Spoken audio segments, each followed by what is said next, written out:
Thanks for everyone for coming today. Welcome to this webinar on Introduction to the Millennium Cohort Study. We're really excited to introduce you to the MCS. In our registration questionnaire, we asked you how familiar you were with the MCS, and 60% of you said that you were not at all or not very familiar, and around 40% said that you were somewhat familiar or very familiar. So we're hoping to move all of you up at least one category in that questionnaire by the end of today's session. Let me just start with a few housekeeping things. Please keep your cameras off and mics muted at all times. The reason being is that we're recording this session and we hope to make the video available on our website in due course. By keeping your camera off and mics muted, it means that you remain relatively anonymous and able to contribute to the questions and the chat in a different way through the chat function on Teams. Please note that your question, if you do put your chat on Teams, the chat function, it will be visible to all attendees. We won't use your name in the reading out of the question, and if you have a follow-up, please use the chat function for that too. If you have any technical issues, please email us at this email address. And as we are trying to improve and develop our training programme, we would be really grateful for your feedback, and so we will follow up with a short survey at the end of the session to try and understand whether it met your expectations or not. So thank you. The plan for today, I'm going to talk you through just a quick overarching outline of the Centre for Longitudinal Studies, where the Millennium Cohort Study is based. Also to give you some more information about the other studies we house here in case there's any sort of cross relevance for the work that you're planning on doing. I'm also going to give you a quick overview of the Millennium Cohort Study before Vanessa will talk you through some examples of the research to show the research relevance and sort of impact of some of the work that's been done already using the Millennium Cohort Study, as well as its potential. She'll then talk you through the data by theme, outlining some of the variables that are available within the Millennium Cohort Study, as well as different enhancements and innovations that the MCS has that might also enhance your own research.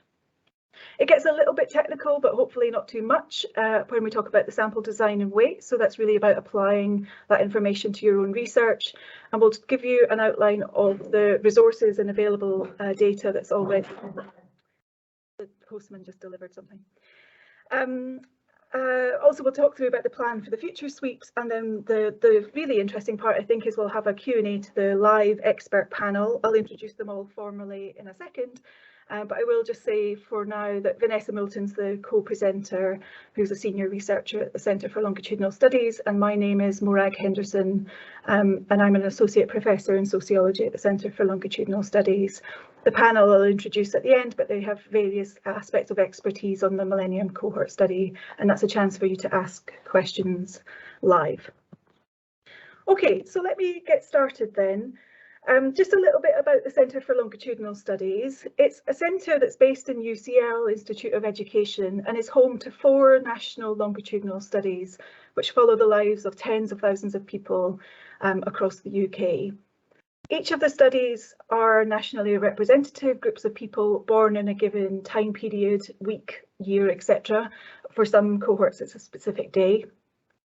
And essentially, by collecting this information longitudinally, we're measuring the same people over time, how their experiences change, how they live their lives, and therefore the studies are powerful resources for answering important research questions that often cross-sectional studies don't necessarily get at that sort of detail, that nuance, because they're not measured multiple time periods over their lives.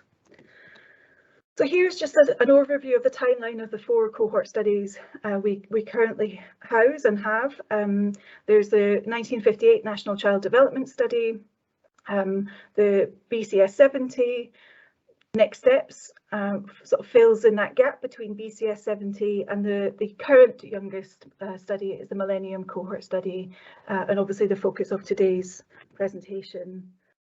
The MCS follows the lives of around 19,000 children born in the UK between the years 2000 and 2002. There's a couple of enhancements that are also useful to know across those 4 studies. We, during the global pandemic and the initial lockdown, we were funded to go and collect additional information, a sort of between sweep, if you like, set of web surveys. So we went to all 4 of our cohorts, and additionally, somewhat independently, the 1946 also went out and asked similar questions of their study cohort members, and we asked them many different questions. Again, Vanessa will talk you through these in more detail, but to try and understand the impact of the global pandemic on these individuals' lives. And again, because of the prior information we have for the MCS through childhood and adolescence, this becomes particularly powerful information to look, for example, at how mental health might change during the COVID pandemic, but taking into account their prior mental health conditions. So we've got 3 waves of the web surveys: May 2020, September 2020, and then February 2021. And those questions were reasonably well harmonised across all of our 4 studies, and that data is currently available on the UKDS. Those eagle-eyed amongst you will have noticed that there was an asterisk next to our 4 cohort studies held at the CLS. We've actually got 3 others in development and in collaboration with some others. So we've got something hopefully we'll see coming up soon is the results of the early life cohort feasibility study, which is a 2-year funded project which started last April, and that will test the feasibility of a new birth cohort study, something obviously we feel very passionate about. The Children of the 2020 study is a birth cohort study that we're working on, commissioned by the Department for Education, and that will include babies born this sort of autumn of 2021, and will aim to recruit over 8,500 families in mid-2022. So that's the sort of initiation of a new birth cohort study. And the last is a school-based sample of young people in Year 11, looking to really see how COVID has impacted this particular cohort of young people in England. This was UKRI funded, and CLS are working with this alongside collaborators from the Sutton Trust and the Centre for Education Policy and Equalising Opportunities, or CPO as we call it. So that's just an overview of CLS for those of you who've not met us before. We have a lot of different studies, and we're a source of lots of information about the data that we house.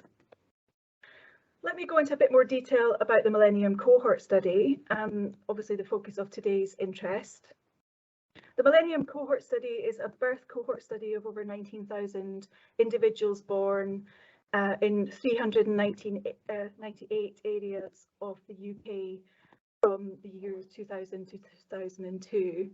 The aim was to create a rich and easily accessible scientific resource shaped by expert input and designed to capture the influence of early family context on child development and their outcomes throughout childhood and later life, and now into adulthood as we are currently preparing for the age 22 sweep.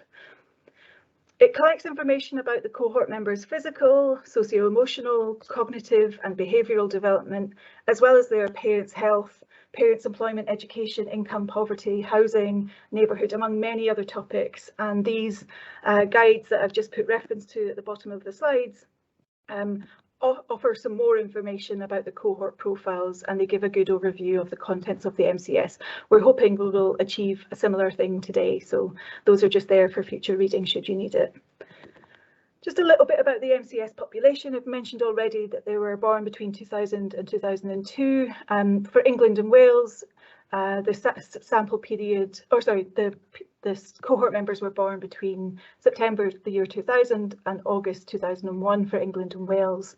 For Scotland and Northern Ireland, the period was slightly extended between November 2000 and the 1st of January 2002. And to be selected, they had to be alive and living in the UK at the age of 9 months old. The sampling frame came from the Child Benefits database, which the Department for Work and Pensions housed, and child benefit was a universal non-means tested benefit, so it meant that it was a universal sample. So at that time we selected just over 27,000 as our target, and requested that they take part in the study. The population oversamples on nations, so Wales, Scotland and Northern Ireland. It also oversamples children from high poverty backgrounds, and in England areas with higher ethnic minority populations. And I know Vanessa will say more about this in the sample and weighting section. In terms of the sort of overview and the timeline, here are the 7 currently available sweeps of data. So we have data available from 9 months old, age 3, age 5, age 7, 11, 14 and 17. You can see where the X's denote that there's information, so data collected from the whole household questionnaire, so understanding who is in the household and the relationships. We've got the main resident parent and the main parent's partner who answer questions at every sweep. The young person started to answer self-completion questions from age 7, and obviously as they age up into adulthood we'll be doing much more focus on the young person doing not only just the self-completion but also the main interviews. We've got information from older siblings and from teachers at various sweeps that you could see at the bottom.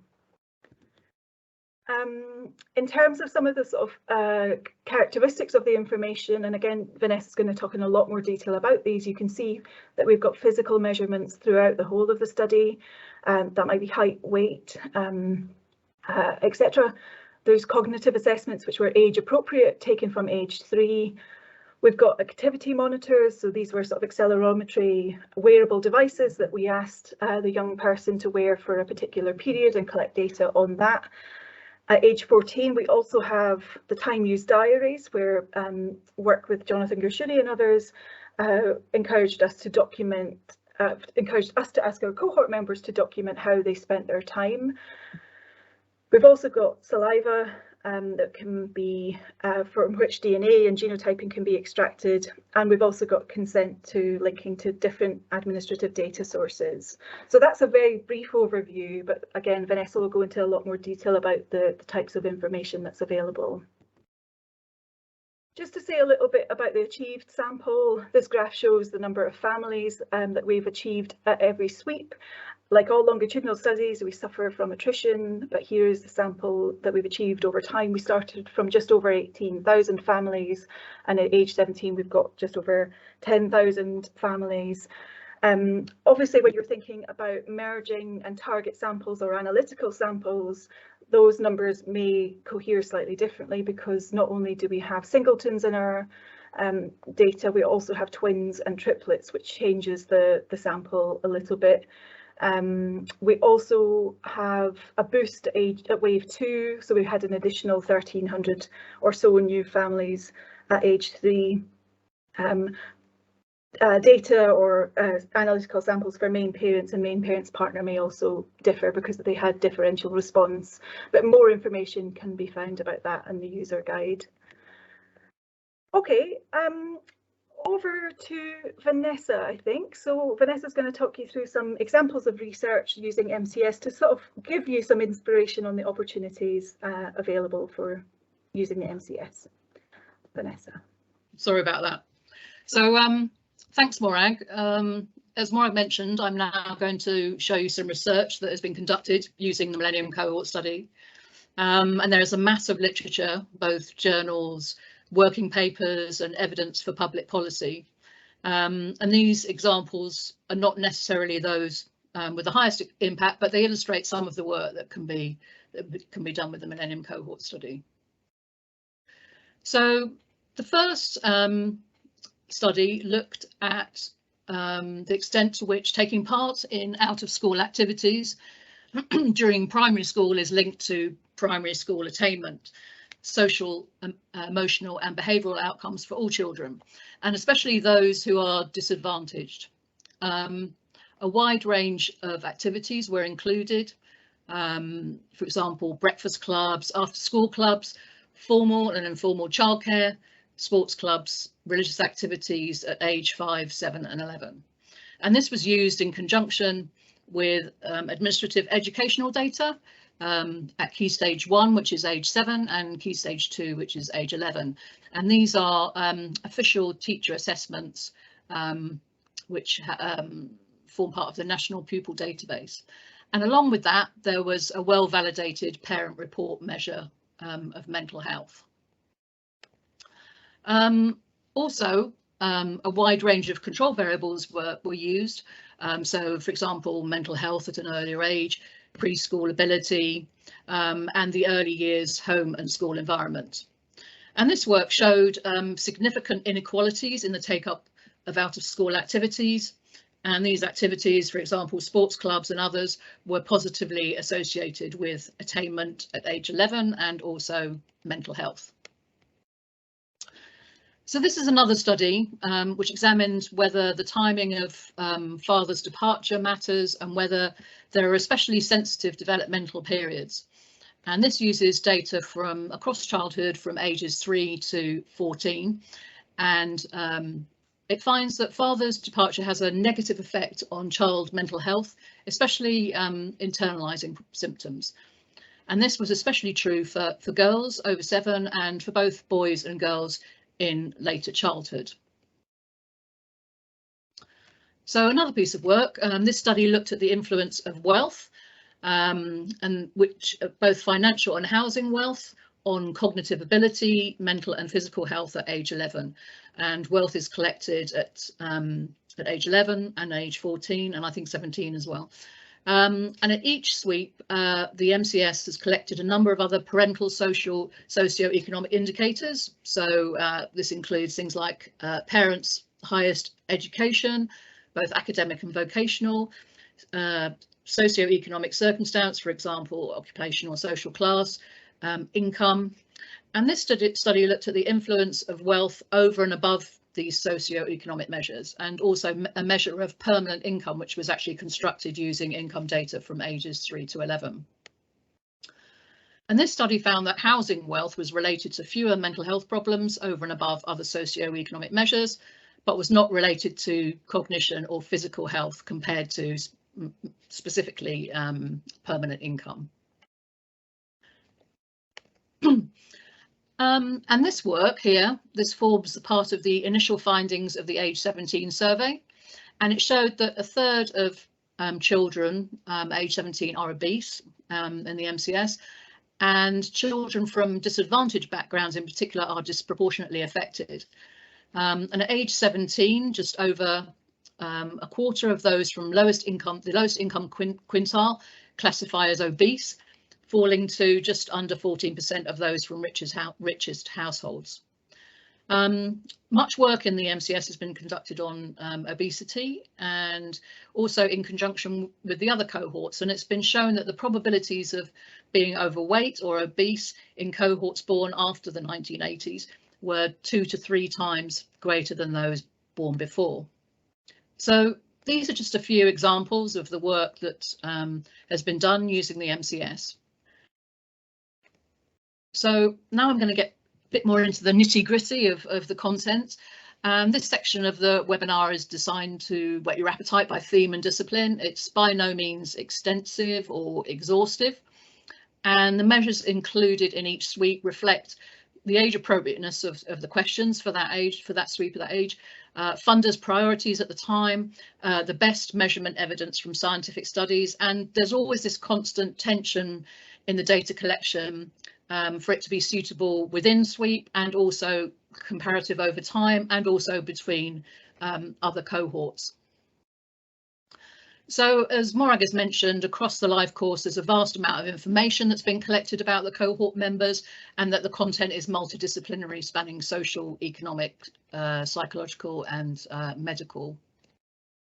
So these are the themes I'm going to run through. So I'm going to look at family and relationships, education and cognition, physical health, mental health and well-being, and behaviours, attitudes and identity. But as has been mentioned, there's much more in there as well. So you might consider some of these areas as your main explanatory variable of interest, or it might be your main dependent variable of interest. For example, you might want to look at the relationship between mental health, earlier mental health and educational attainment, or by, for example, the family relationships earlier in life and behaviours and attitudes in later life, and so on. And these areas of interest should be embedded in the literature. So let's start with families and relationships. It seems like a good place to start. So we measure who is in the household at all sweeps. So this captures family change and family factors that might influence child development across childhood, including who the cohort member lives with and their relationship with that individual. Siblings, so number of siblings and age, things like pregnancy, labour and delivery of the cohort member, and family socio-economic context, family and socio-economic context of the family. And these can be used for early life, to control for early life experiences in your work, or as well as predictors of change as outcomes themselves, or longitudinally over childhood to investigate change or key timings in a child's development. So we split this into the different life stages to illustrate the type of family and relation content available and how it changes to reflect age appropriateness. So in the early years, so age 9 months and 3 years, the content covers and focuses on the parents' relationship and also other carers' involvement with others, such as the father, main partner, or grandparents. It also looks at the mother's and the parents' relationship with the cohort member. So, for example, there are questions on maternal attachment and the closeness and conflict with the child and the mother.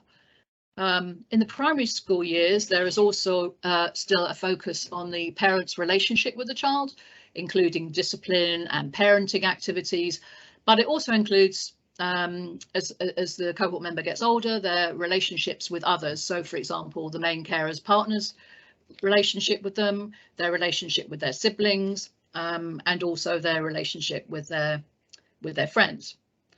In adolescence, of the parents and friends information is still captured, but there's a shift in focus towards the cohort members' romantic relationships and sexual experiences.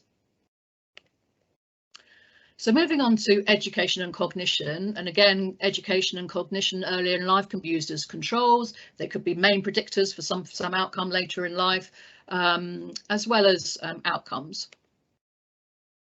So as already mentioned, we have parental education for both the mother and partner, and we have derived variables, for example, on the highest level of education achieved at a certain sweep, and also we capture any ongoing learning. So if the parents do any later types of learning.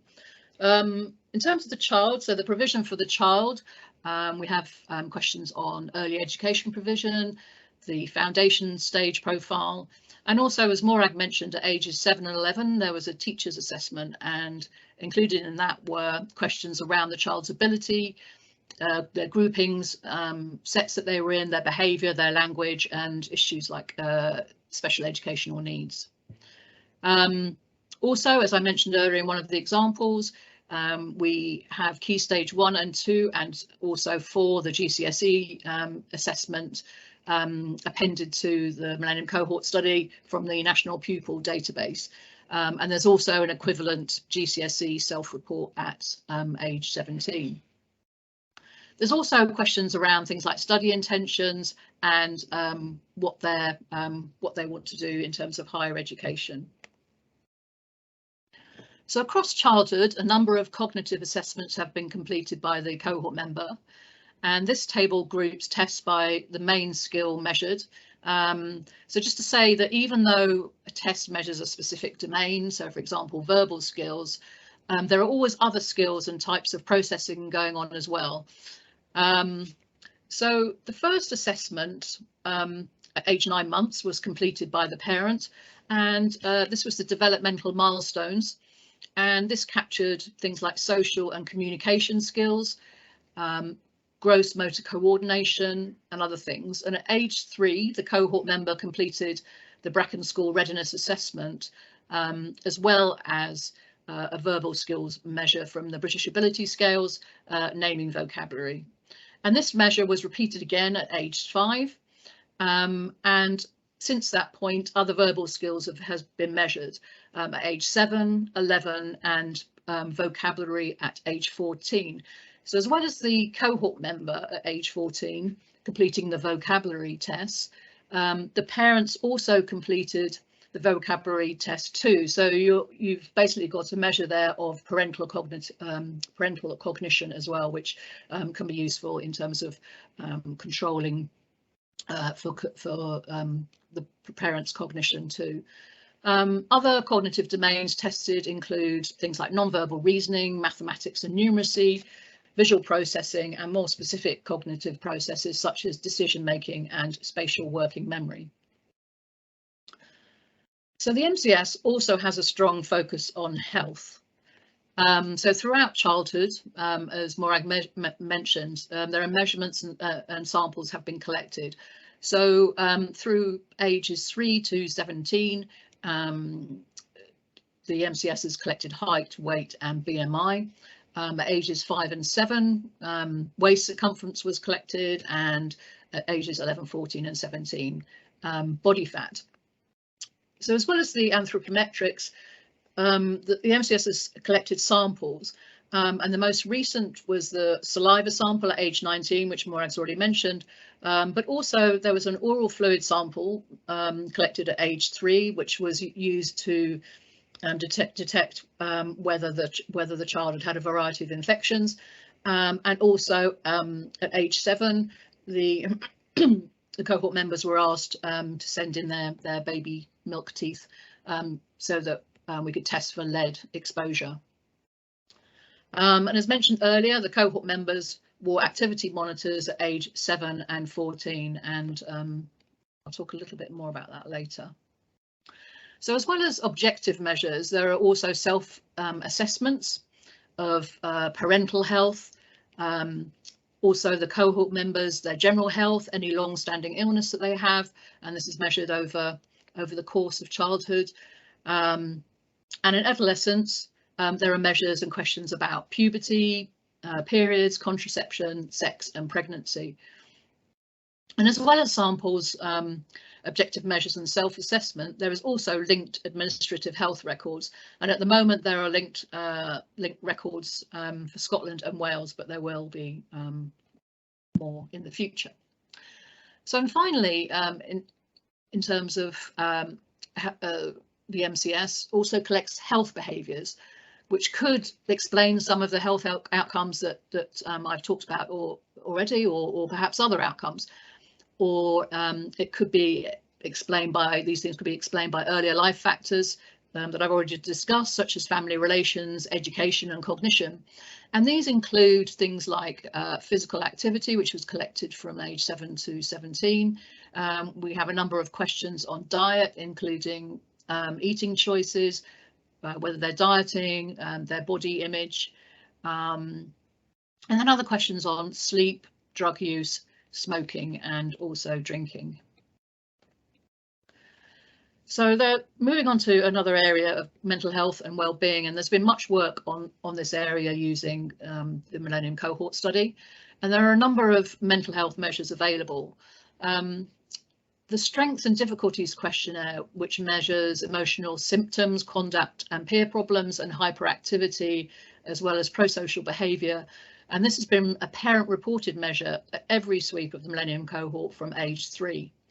At ages 7 and 11, their teachers also completed the SDQ, and at age 17, the cohort members have now completed the SDQ. So that this is allowing for, obviously over time from age 3 to 17, the parent report allows for longitudinal analysis, and as well as looking at different cross-reporter comparisons in particular sweeps.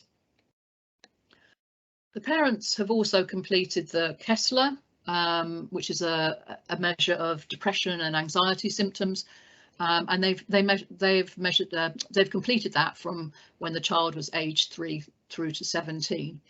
And at age 17, the cohort member has also completed the same questionnaire, Kessler questionnaire. Other mental health measures completed by the cohort member include the mood and feelings questionnaire, a measure of self-harm, and diagnosis of depression or anxiety at age 17. So both the cohort member and the parent have also completed the shortened version of the Rosenberg self-esteem scale. They've also measured a measure of life satisfaction and happiness, and at age 17 the cohort member also completed the Warwick-Edinburgh mental well-being scale. So moving on to a more eclectic theme around behaviours, attitudes and identity, and starting with behaviours, the cohort members' temperament was collected at age 9 months.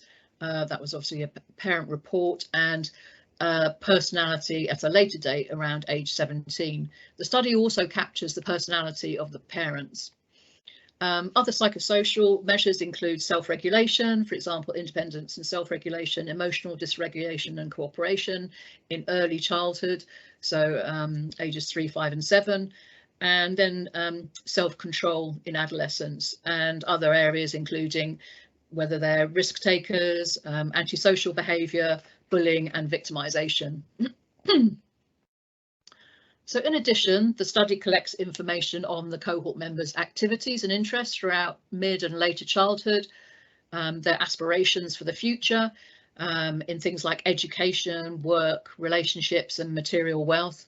There's also information on their attitudes to a variety of areas, as well as sexual, gender, ethnic and religious identity. So I hope that's given you a feel for some of the main content available and how it might be used.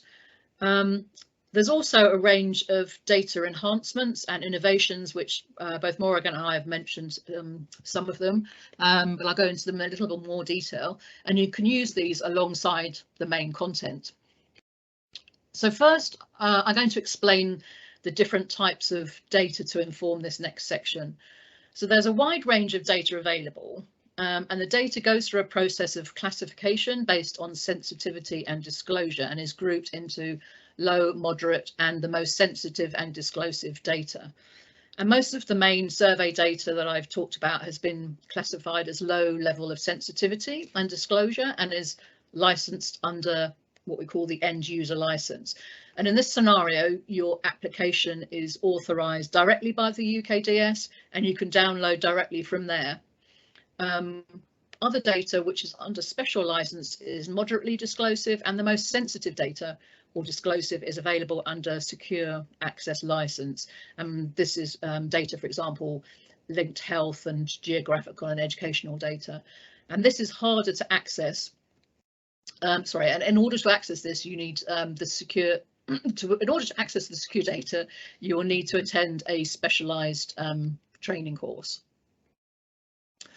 So within the Centre for Longitudinal Studies, there is a substantive ongoing record linkage programme, and there are lots of different consents that Morag mentioned already, collected over 4 different domains: education, health, economic and crime. And so far, as I mentioned, we have educational results for Key Stage 1 to 4. They're available in England and Key Stage 1 in Scotland and Wales via the UK data service under secure access. And in Wales, Key Stage 1 to 4 available via Secured Anonymised Information Linkage Data Bank, which is abbreviated to SAIL. There's also some health data for Scotland available via the UKDS and Wales via SAIL up to age 11. So there's also geographical neighbourhood data available via the UK data service. The geographical identifiers and they give information on the electoral ward that the family are based in, and output areas at different levels, and they're available from MCS 1 through to Sweep 6 via the UK data service under secure access license. There are other geographical data which is available directly from the UKDS under end user license, including Ordnance Survey Point of Interest, and this is very exciting, I think, identifying different points. For example, if you wanted to note where all the fast food outlets were in relation to the cohort member, that would identify that, and also integrated transport network, where you can see kind of network barriers. So for example, if you've got a major road that's near where the cohort member lives. There are also projects and grants that have been worked on which have been uploaded, for example, banded distances from the cohort member's home to the school, and also kind of the number of home moves between sweeps. And the last two, the Ordnance Survey and the banded distances, they're available directly from the UKDS. Another area that we've been doing work on is to aid cross-cohort comparisons, and work's been conducted on harmonising data sets, including those in the Millennium Cohort Study with other British cohorts. And at the moment there are harmonised measures of social class, body mass index and mental health, which you can download directly from the UKDS. And moving forward, there's an ongoing work to harmonise across the cohorts in other areas. So this is a resource which is being built up over time. In addition to the ongoing cohort data collection, as Morag mentioned, over the last 2 years, cohort members have been completing COVID-19 surveys, and it's not just the cohort members themselves, but these were also completed by some of the parents. There are 3 waves, as Morag mentioned, and the surveys were completed online, and in wave 3 there was a small amount of telephone follow-up. So as well as the online surveys, participants who took part in the COVID surveys were invited to provide blood samples, and we have 2 antibody tests which were conducted. There's the N-assay, which identifies those who are more likely to have naturally occurring antibodies through exposure to the virus, and the S-assay, which is more likely to identify antibodies occurring following vaccination. And again, these can be downloaded directly from via the UK data service, excuse me. At the time of the COVID surveys, the MCS cohort members were aged 19 to 20, and what makes these surveys particularly unique is the fact that they are embedded in the cohorts in the MCS survey data, and they can be used with all the wealth of prospective information that I've mentioned before, collected pre-pandemic, to investigate outcomes during the pandemic. And Morag said I'd go into more detail on the content. I wasn't particularly going to, but just to let you know that we've got things on whether they had COVID or not, long COVID, questions on mental health, which relate to earlier measures, physical health, their socioeconomic situation, or specifically relevant for the MCS disruptions and how COVID basically affected their education. Another innovation is at age 14, the cohort member and also their resident biological parents gave saliva samples for DNA extraction. And for just under half of the sample, there is a triad of DNA. So we have DNA on the cohort member, the biological mother and the biological father available, and also a large proportion, 44%, there's a DNA on the cohort member and also 1 biological parent. There's also approximately 200 twins or triplets. And the data is now available, and there's an ongoing process of quality controlling genetic data. So when complete, will be made available with documentation and syntax. And this will be followed shortly by polygenic scores for multiple health and social phenotypes. So this is a really exciting space. So if you want to access the genetic data, this is done via the CLS Data Access Committee, and you'll need to look at the CLS Data Access Framework, which outlines the data sharing principles and approval criteria. You'll need to complete a CLS Data Access request and provide a full and detailed description of the purpose for which the data are requested, describing the aims of the study, the methodology, any ethico-legal issues and potential impact of the research for policymakers. Along with this, you'll need to attach a MCS data dictionary file, where you basically highlight which other variables in the MCS you want to be added in your data set alongside the genetic data. And if your proposal is approved, you'll receive a bespoke survey data set, which is identified by a specific project ID.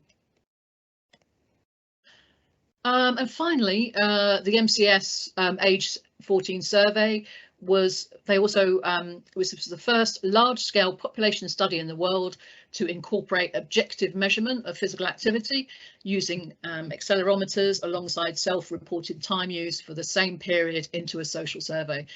And the time use diary and accelerometers were paired activity with each type of data enhancing the other.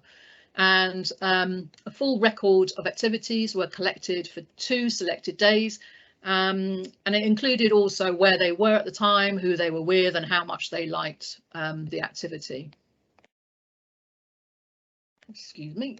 So I'm now going to look at a more dry subject, but equally important, the sample design and weights. So as Morag mentioned, the sample was drawn in 2 stages. The first stage was the selection of electoral wards, and the second stage was the selection of families within wards.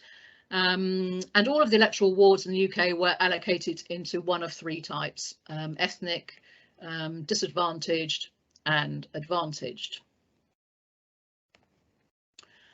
So the stratification was, as mentioned, a total of 398 electoral wards, with proportionally more chosen in Scotland, Wales and Northern Ireland, and from those classified as ethnic and disadvantaged.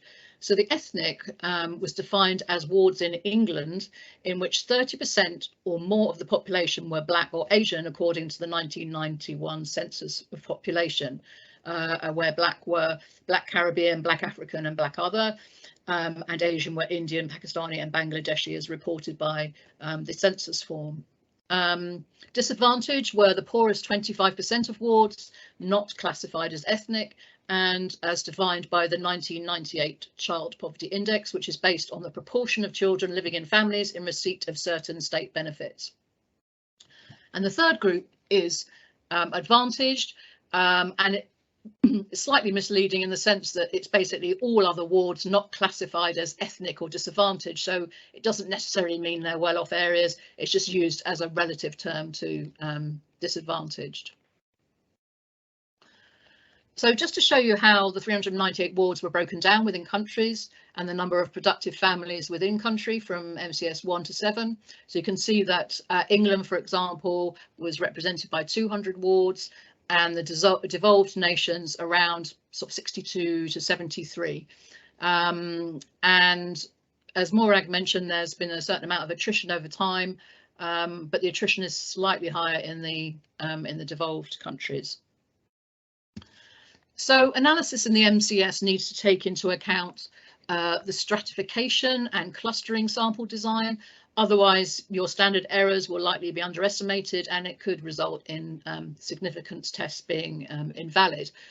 And the variable which identifies stratification is PTT type 2, and clustering, the 39 wards, which is the primary sampling unit I talked about, is SPTN00. And in your analysis, you should also take care of attrition and non-response. So attrition is the discontinued participation of some individuals in a longitudinal survey for reasons that are unknown and or beyond the control of the researcher. And there are 2 types of non-response. There's unit or sweep, and there's also item non-response. And item non-response is when the reporter chooses not to answer. So they're involved in the survey, but they choose not to answer some questions. And in terms of unit non-response, there are different types. So we might have unit non-response if a person who's been selected to participate, we can't get hold of them, if they refuse, if for some reason there's some inability to complete the survey. And longitudinal studies, well, attrition is a fact. It's however hard you try, it will happen regardless of any procedures to minimise it, and it's on the increase in all longitudinal studies over time. Just to say that unit non-response, so non-response at one sweep may not be permanent. People may select back in, so they may have answered, they may have been part of the first sweep, might not be involved in the second, and then come back in, or the third or fourth after disengagement for some waves. But non-response and attrition, it does have important implications which need to be accounted for. So one of the main ways is by using sampling and attrition weights, and these adjust the sample composition to take account of oversampling in the first wave, and attrition weights which adjust the sample composition to take account of the loss of particular types of respondents. And the adjustment means giving more importance or weight to a particular group. And the overall weights are the sampling weights times the attrition weight. So this is an example using Stata software package and data from MCS7. And the SVY set identifies the data as having a complex survey design, which, as we've discussed, the MCS does. And the variable there, as I mentioned, is SBTN00. The weight in terms of non-response, the overall weight is the P weight, which is in this case MCS7 is GovWT2. If it was MCS6, it would be F, and it goes alphabetically. So MCS1 starts with an A.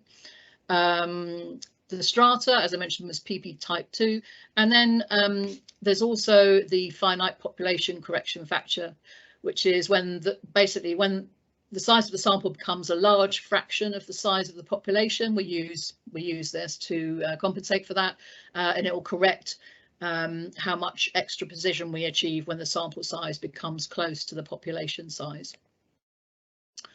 So the choice of the weight depends on the analysis you're doing. The weight should correspond to the most recent wave of your data you're using, and depending on whether you're using, if you're looking at the whole of the UK or you're looking at a single country, there are different weights applied to that.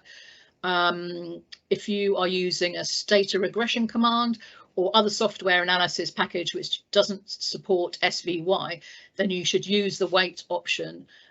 So specifying the correct weight, for example, the non-response rate weight that I mentioned, so GOVWT2 for MCS, if you're using MCS7, and use the strata PTT type as another control variable in your regression.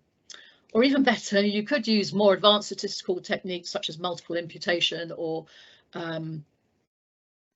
others, and you can head to the CLS website if you're interested in knowing more about this. I'm now going to pass you back to Morag, who's going to run through the resources and information available to help and how to access the data. Thanks, Vanessa. Great. I thought you made that, what you called a dry section, very interesting. So thank you. OK, so I am just going to sort of begin wrapping up our session by talking a little bit more about other resources that you might find useful and data access. So Vanessa has already highlighted some of the information that's already available. So she alluded to the missing data strategy that you can find on the Centre for Longitudinal Studies website, but also on the CLS website you'll see study pages. So each of our cohort studies have a study page that includes information on the sweeps, the survey data, the popular documentation, publications that have come out of the data, as well as sort of latest and initial findings. So this is a useful starting point to find out more information about the study. We also have lots of relevant user guides, all available both on the MCS CLS website, but also on the UK Data Service website, where you will actually download the data from. So I'll show you a little bit more about that in a second, but helpfully where you seek to download the data, you can also access these documents. But I just wanted to give you an overview of the types of things that are available and the resources that are available to help you get started using the Millennium Cohort Study. So we have a user guide for every sweep and every age of the study. We have some collective user guides that capture sweeps 1 to 5, for example, so it'll give you a useful starting point to look at those in early sweeps of the data. There's also information at every sweep about the derived variables that we have created in order to help either with harmonisation or as a summary variable, so something taking what was given to us by the cohort member or their family members and try to make them much more easily to use as researchers. So for example, highest qualification of parents. We'll have derived variables that just creates a single variable that captures the highest parental education within the family. So the derived variables user guide at each sweep will give you some information about how those were specifically derived, but also what is available in the data sets, as well as specialist guidance on things like the linked educational administrative data sets, for example. So it is a case that if you can sort of imagine that you need help with something, there probably is a user guide for it. It's just a case of looking at the relevant sweep and then within that documentation. And again, I'll show you a little bit about how to access those in just a second. So just a sort of summary list of the available resources and things that you can expect to see. User guides I've mentioned, within which we talk about the overall measures, the response and weights. We've got the questionnaires deposited. I quite like looking at the exact wording in the questionnaires. It's useful for that data section where you have to document that, but also useful to examine the questionnaire routing to just double check why there might be missing in a routed question. And also it's a source of variable names that will help you seek out those variables within the actual data. Other documents, data notes, coding frames, variable lists, sometimes in the form of data dictionaries, and as I've mentioned, derived variables too. There are a number of technical reports which will capture specific details about the sample, the questionnaire design and the development, the process of fieldwork, duration, delays, changes, etc., as well as response and any ethical considerations. And the technical reports will also include how things were coded and edited. Data dictionaries are searchable, and also previous journal publications, which can be found and accessed through the CLS website, are also a useful starting point when you're thinking of a research project or a research design to see what is available within the data. Another resource that's useful for searching the contents of the Millennium Cohort Study is a sort of an affiliate organisation and search tool called Closer Discovery. This is, you can see from the menu on the left-hand side, you can select specific data sets, you can select specific sweeps or ages, and you can search for key terms. So in the example in the screenshot here is for mental health. And what that does is by searching that and selecting looking for variables or questions, you will see every question that asks something about the mental health of the cohort member.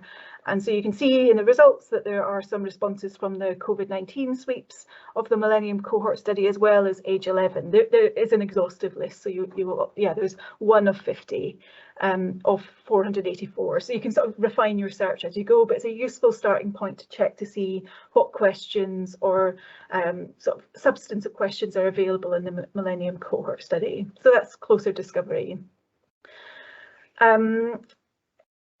Vanessa's already mentioned how to access the GenDAC, the genetic data, which is through the GenDAC, which can be accessed through the through the Centre for Longitudinal Studies website.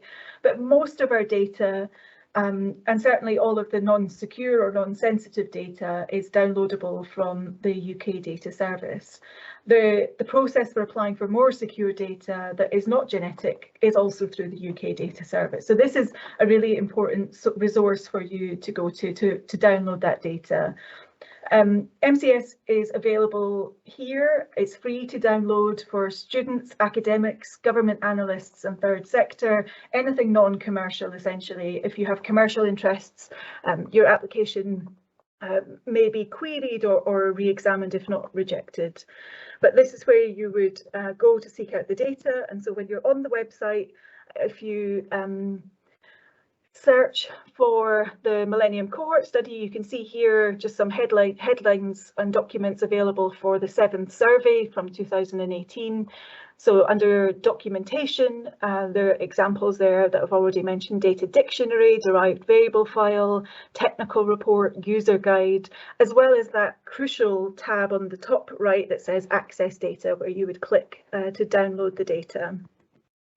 So this is a screen grab from when you search for the Millennium Cohort Study, and it just shows you how the data is grouped.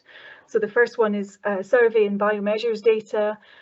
There's also linked administrative data, so you can see what's currently available by clicking on that, or geographic data, for example. So these groupings are available to help orientate and to view the whole resource. If you imagine clicking on that top one, the survey and biomeasures data, it would take you to this page, which has just a list of all of the associated data sets under survey and biomeasures data. So it includes the first survey up to the 7th survey, so every sweep. And within each survey, there might be multiple files. So the cohort member file, the teacher file, the parent file, etc. So by selecting any of these, you would get access to all of those files for the associated sweep. And here, both things are ticked. So I've ticked the 7th survey, the most recent one, where the Millennium Cohort members are aged around 17, but also the longitudinal family file. That's an important file because it includes all of the weights for all of the sweeps and will help you build an appropriate analytical sample, but also apply the appropriate weights. So to access the data on the UKDS, first register and set up an account. Search for the data using the Find Data tab. Before you download the data, you would need to click on Request Access and complete actions. Usually, if it's just downloadable data, you need to agree to a standard end user license, which just outlines the terms and conditions of use of data and reminds you about your responsibility as a researcher. There may be some extra conditions that you would need to agree to before the data is available to you. And then lastly, you can choose what data format you'd like and download the zip file in that appropriate format. Once you've got the data, and before you start, I guess this is a really sort of final and important resource that I would recommend that you have a read through, and that is about merging the data both within and across sweeps. So it's a data handling guide that's available, again, both on the UKDS as part of the documentation, but also the Centre for Longitudinal Studies Millennium Cohort Study website. So this will help you merge those files within sweep. So let's say within age 14, you want the parents, teacher and cohort member file as well as a derived variable file. You would be able to merge those four together in an appropriate way, and also merging the data longitudinally, so from sweeps, including sweeps 1 to 2, 3, 4, 5, 6, 7. And here it will just sort of help you check the file structure and transform it if necessary. So sometimes they're long and sometimes they're wide.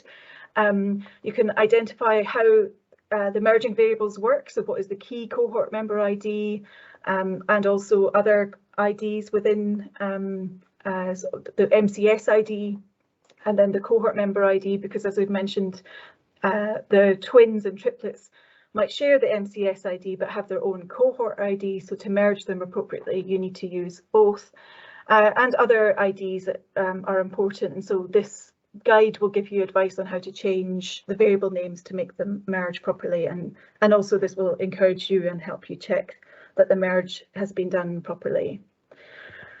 So looking ahead then, just briefly, I wanted to just say a little bit about the age 22 survey. So the age 22 survey of the MCS is currently piloting in development after a consultation period. So for all of our studies, we actively encourage the research community to recommend, lobby, suggest content for the survey. So that has now been completed, and a draft questionnaire exists, or draft interview exists, and it's currently being tested and piloted, and will soon go into the field. We're looking to deposit that data after data collection sometime in 2025. Here is a sort of looking ahead for the administrative data linkages. We're hoping to provide the English linked HES data, the hospital episode statistics data, this summer. Other health data beyond age 14 for Wales should be in the autumn time this year.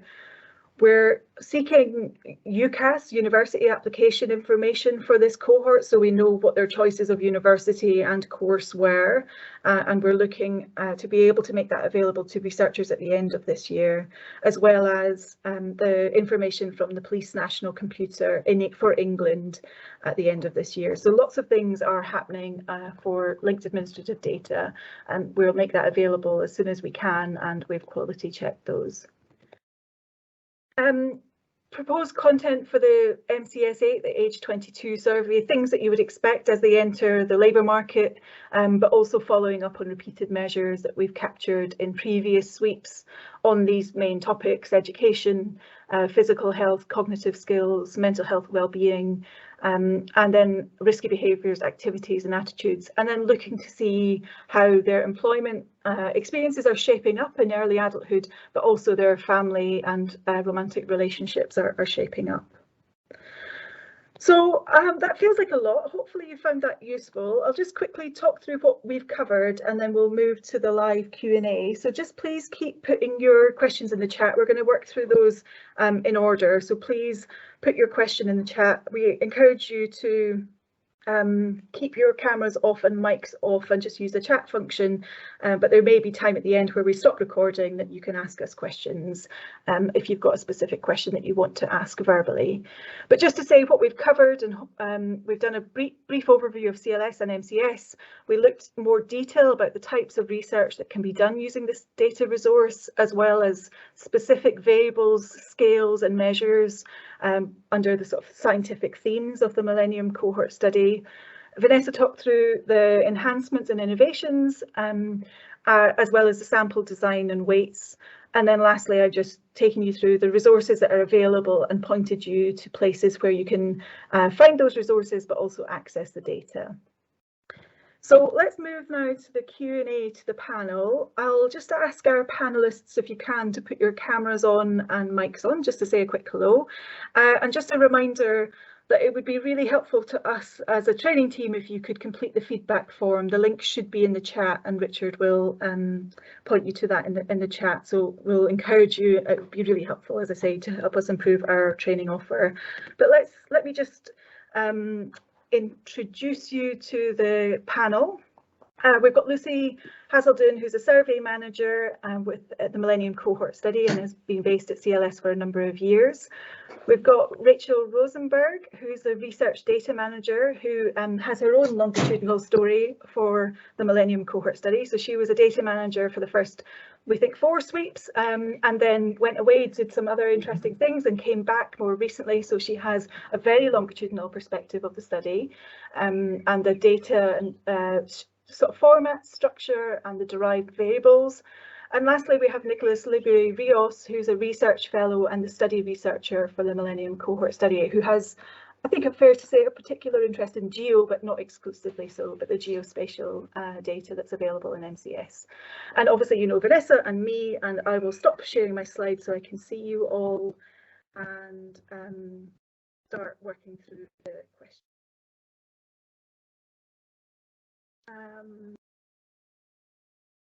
Okay, in the genetic data, is there X chromosome data, and is genotyping batch available as a covariate to use in the analyses? I think, so we did say before that we can never predict quite what questions we're going to get, and we will not promise to answer everyone, but maybe it's helpful to say, Vanessa, are you able to say a little bit about the data that's available? You mentioned the polygenetic risk scores are due to be deposited soon. Yeah, there's a lot of work being done on cleaning the data at the moment. So, and I seem to remember a discussion about chromosomes, but I can't remember the answer. So Okay. That's something that I think we have someone at CLS who specialises in the genetic work, so perhaps that's something that we can come back to. Yeah, and we can certainly follow up after this session. I don't want to say something and then it's wrong. Yeah, I think that's sensible given given the sensitivity. But yeah, thank you for your question. We will follow up after the session. Okay, next question. Is the consent for linked data for specific linkages, or are further linkages to other related data sets possible? For example, health records. Lucy, are you able to answer? So we have specific, they are specific. So we have, yeah, they're for very specific sets of data. I don't think, so we may in the future ask for different specific things, but at the moment you have to, they're linked to, I can't remember what I can't honestly remember exactly what they are, but you will have education records and we'll have a certain thing, amount of stuff that they have consented to. So we can only link to what has been consented to at the moment. If that makes, does that answer? Does that make? I think so. Just to say about the health specific, I guess in England it's HES, isn't it? The hospital episode statistics. Yeah. In Scotland it's the Scottish medical records, and in Wales it's something else. And within those there are sort of subcategories that might have data available, like inpatient and outpatient care and other aspects. But I'm guessing you have a very specific thing in mind, this question, and if it is related to dental, I think we probably don't have specific linkages planned for that, unless it would be hospital episodes, dental care or something to that effect. But maybe you can clarify that in the chat if you need more information. But as Lucy says, it's specific. So we request consent for specifically UCAS data or student loans data or NHS data or Ministry of Justice data. So we can't just link it to any other source that we might like. I'm just going to drop a couple of linked data user guides in the chat that they might find useful to look at, because it goes through the different consents and the linkage methods, which I think are different in each case. So it'll give them a good idea of what happens. Great, thank you. Thanks both. Next question, how much of the genetic data quality checks have been completed, and is there documentation with information about what has been done so far? So there's information on, there's a guide on how the data was collected and the various technical processes that have been gone through.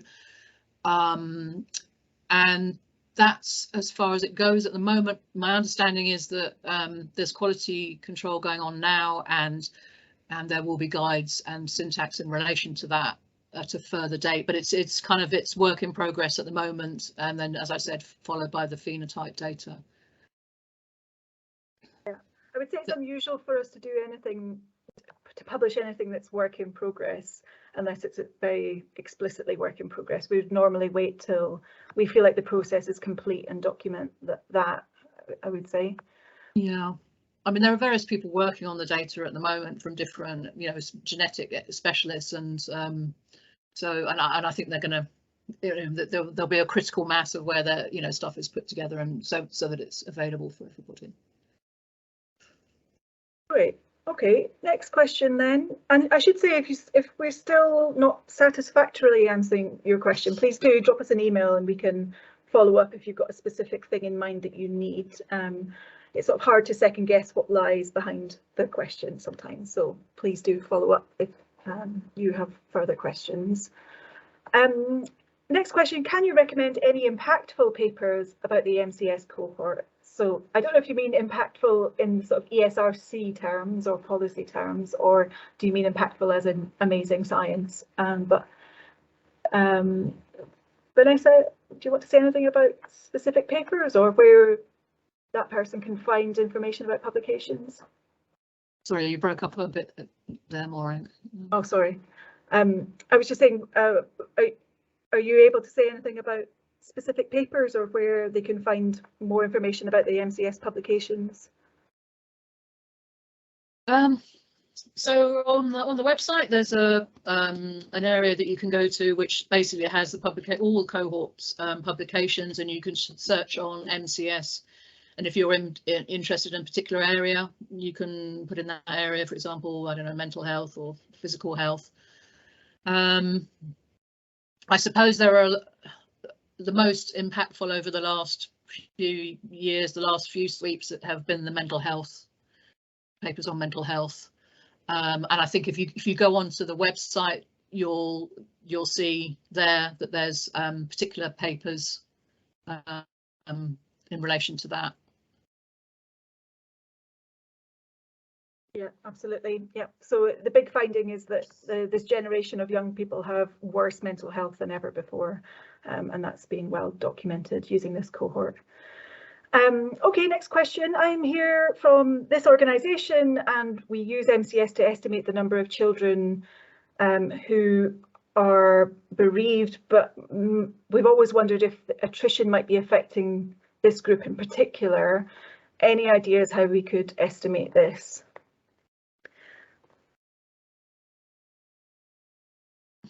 So that's a big question. Yeah, go on, please. Sorry. I'm not sure how to answer that.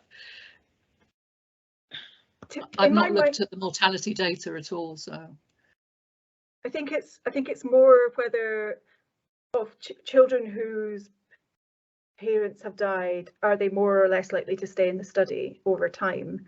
So at least I read that as a sort of missing data question, where you might estimate participation at every sweep based on the characteristic of whether parents had died, to see if there's a difference between that group and those parents who hadn't died. So that would be a starting point if I've understood the question correctly. Yeah. Lucy, in terms of following up on the cohort members, what's the strategy on that in terms of, because it's where they live, isn't it, rather than who they're living with? Yeah, I mean, well, we've had lots of ways of finding them. So we put a lot of effort into finding them via MPD, via National People Database, via health records, via they have stable contacts and all kinds of ways of tracing them. But that wouldn't necessarily, I'm not sure that would necessarily tell you whether their parent, whether there's any indication there about their parents being bereaved, because they might not say it in their reasons for refusal. We do take reasons for refusal, but I don't think that would, I'm not sure that would give you the information that you'd want, really. Tricky one. I guess what you're saying, though, Lucy, is that the tracing isn't completely contingent on the parent being alive, is it? No. So there's at least no reason in our survey approach to think that we would somehow miss this group of people in our tracing or collection for subsequent sweeps. No, absolutely, that's definitely not the case. So that we follow the child, not the parent. Yeah, okay. And in fact, we know for sure that there are kids who have moved from one, that they are no longer with the parent that they were with at previous sweep. So they may have a different guardian or different parent. So we do know that, but that doesn't necessarily, I'm not sure that gets to the root of the question, is whether they're more likely to leave just because they just don't want anything more to do with this. I guess it's a bit of an unobserved characteristics type question, but at least you could observe whether they're more likely to drop out. That group of children are more likely to drop out at each sweep than kids whose parents haven't passed away, I guess. That might be the starting point. That's a great puzzle. Yeah. Anybody, anything else to add, or shall we move to the next question? The only thing I would add is that I think we ask questions, don't we, about if somebody was in the household, why they've left the household. So it might be captured there as well.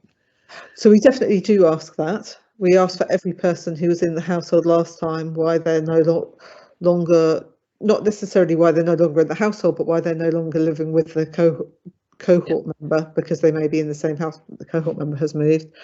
But again, it's problematic, because that tells you about those people who are still there, not the people who have gone. But, it's kind of another piece in the puzzle, isn't it? Yeah. Yeah. Okay. Moving to the next question, a Stata question. Do you simply run the SVY code in Stata before running your analyses, or do you need to incorporate the code into your model?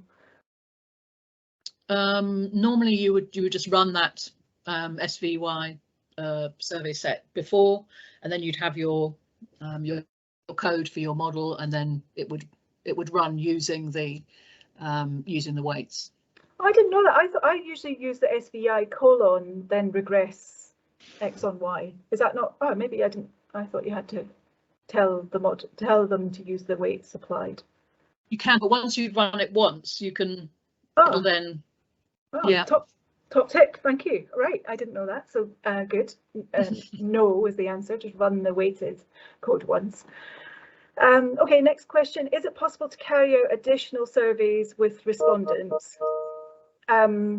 So I don't know if you mean for you to carry out additional surveys with respondents. It is unlikely, but it's somewhat possible, I'd say.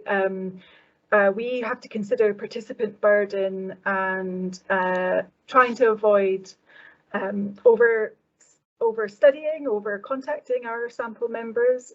There have been some cases recently. I think somebody did ask about qualitative data. Maybe I've missed that question off earlier, but there's an example of some qualitative studies that have happened recently, trying to identify and follow up on people who had long COVID across the 4 of our cohort studies, who maybe a sample of 8 from each cohort, so 8 from MCS, 8 from BCS, 8 from Next Steps, 8 from NCDS, were followed up with some qualitative interviews. Any request like that has to be approved through I think the DAC initially, and then through the senior leadership team, but it is rare that we would, I'd say it's rare that we would do additional surveys with respondents. Lucy, you look perplexed, or anything to add? No, I don't look perplexed. I was just thinking about adding that we do other surveys. We are planning on doing a couple of extra things outside of sweeps, but that's not really. I'm not sure. So I'm not really sure where the question is at. But this is not for other people doing survey. But then we've got, as well as our main sweeps, we've done a little engagement survey. We've done qualitative work, and we're probably going to do a small web survey, a bit like the COVID ones, and see what the reaction to that is. But I think if people want to do have additional stuff in the surveys, the better path is probably to lobby for content. Yeah, that's helpful. Okay, next question. Is Closer Discovery updated? I tried searching for variables in MCS7, but there were no search results. Vanessa's nodding and smiling. I didn't know this. I just had to go. I saw the question, it came up, and I had to go, and I can't see anything. I'm not sure why, because actually it looks like there's MCS6 and then the COVID survey, but not MCS7. So that might be a lead time issue. Yeah, we would expect that to be there soon. I guess if you're looking for particular variables for MCS7, the best approach is to go to the questionnaire and search for key terms, or download the data and search for the variable list within that data. But yeah, sorry, that is a flaw in our suggestion, that it's not fully up to date, but hopefully we'll be up to date soon. I think also there's Rachel will know better than I, but the data dictionary, that's really useful, I think. I was just going to post a link to the page where the data dictionary for the different studies appear, and also it's available from the UKDS when you download the data. Yeah, so there's multiple sources to search the variables. Data dictionaries, the actual data, questionnaires, and in due course, Closer for MCS7. Recording will be available. You'll be emailed with the recording and a PDF of today's slides, and thank you for your comments. just a little reminder to encourage you to do the feedback form if you can. Let's see, there's some questions. My question relates to the data collection process. At what age do the participated children start to complete the survey themselves, and why choose that age? Thanks. So I think the first self-completion started at age 7, and that is just a subset of questions that they can answer themselves, but the parents conducted the main interview. And then that continues at 11 and 14, but parents were still being asked at age 14 and 17, but age 17 was the first time the cohort member did the whole interview themselves, supplementing with parents. Lucy, do you want to say anything about the survey design on that, or? So I think it's been a gradual increase, of course, as the children have got older and more mature and able, because there have been ethical considerations as well as to what we can reasonably ask them to do, and the sort of consent that they're required to do it. Certainly at age 14, they were answering questions without their parents seeing what they had answered. I think it's to do with the maturity and the consent that they can give, and then as they get older they have done more and more and more, and in fact we've started removing their parents from, not removing exactly from their equation, but downplaying the parents' contribution, so theirs has gone up and the parents have slightly gone down, so they've been able to answer things more on their own behalf. But that's just really to do with the maturity and what they can reasonably answer. There are questions, things about their parents' income, they wouldn't necessarily know. Yeah, I think a lot of it's to do about burden, isn't it? And they're also, from age 3, they're answering things like the cognitive tests and other things as well. So, but as you say, at age 7, they start answering questions about their feelings about things and what they're doing. Okay, we've got a 3-part question. So questions about weights. Are the wards selected randomly, and if not, how is a sample made representative of the UK population? Are there longitudinal weights as well as cross-sectional weights? And you mentioned correcting for oversampling in wave 1. How would this come about, and why would there be oversampling? I can take you through them separately if it's easier, Vanessa. Or... Yeah, can you do the first one first? So the first one is, are the wards selected randomly, and if not, how is the sample made representative of the UK population? They were selected. They were selected from a representative sample. Yes. So what you're saying is that there was some stratification on the dimensions that you mentioned, ethnic and disadvantage and advantage, but within that stratification, they were selected randomly, and therefore it's representative. Okay, part 2, are there longitudinal weights as well as cross-sectional weights? USOC, for example, have this. No, we don't have any longitudinal weights. So. Yeah. But researchers can often develop those themselves. It's much more appropriate to do it for their own analyses. So we currently don't have any documentation on this, but we are considering whether this will help or hinder researchers in their analyses. Sorry. There is documentation in the other cohorts about how dealing with missingness, which will relate to the MCS as well. So it might be worth looking at that about creating your own weights and etc. Yeah, and that would be in the missing data strategy document. So that's somewhere to look for more information. And then the last part, you mentioned correcting for oversampling in wave 1. And I think that's alluding to the oversampling of particular groups within the devolved countries or particular characteristics of the groups. How would this come about, and why would there be oversampling? Maybe I've answered that. Yeah, I think you have.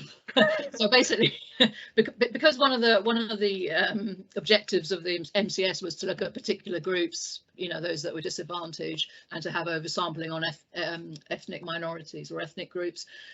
Those groups were oversampled. So then at wave 1 and therefore the weights then have to readjust back to be representative of the UK in wave 1. And the reason we oversample is that we want to have sufficient numbers to be able to make comparisons between groups. So it might seem backwards to do something more to make them weighted again, but it's just to have enough statistical power to be able to meaningfully look at particular groups. I think that's all the questions, unless I've missed some. I think the very first question was about, or did it go missing? There was something about qualitative that I now haven't been able to find again. But other than that, I think that's all the current questions that I can see. Do we ask any open-ended questions? Because I mean, I know there's a question on, so for example, at age 7, there was an open-ended question on the children's aspirations that they could complete. Are there any other, Lucy, open-ended questions that?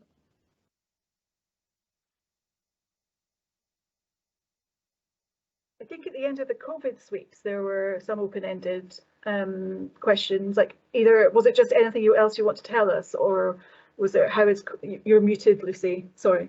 Yeah. Sorry, I know I think I wasn't involved, but I'm pretty sure there were 2 open-ended ones. One which was kind of how has it affected you, and then sort of one more, how do you think it will affect you, or something like this. And I think it's likely that we'll do an open-ended one in a web survey coming up as well. I don't think there was anything else that's sort of that open. I mean, that's that open-ended. We try to avoid them because they're difficult from a coding, difficult to analyse. But I would say we are considering certainly a sort of CLS strategy on developing more open text and qualitative questions. But that's going to be quite a long time in development. I guess I read that question as not just open-ended questions as part of the survey, but there are some available. As Vanessa said, there's the aspirations at age 7. What would you like to be when you grow up, or how do you think your life will be when you're 30? Or I forget how exactly it was worded, but I think that data is only available if you go through the DAC application, so it's secure access for that.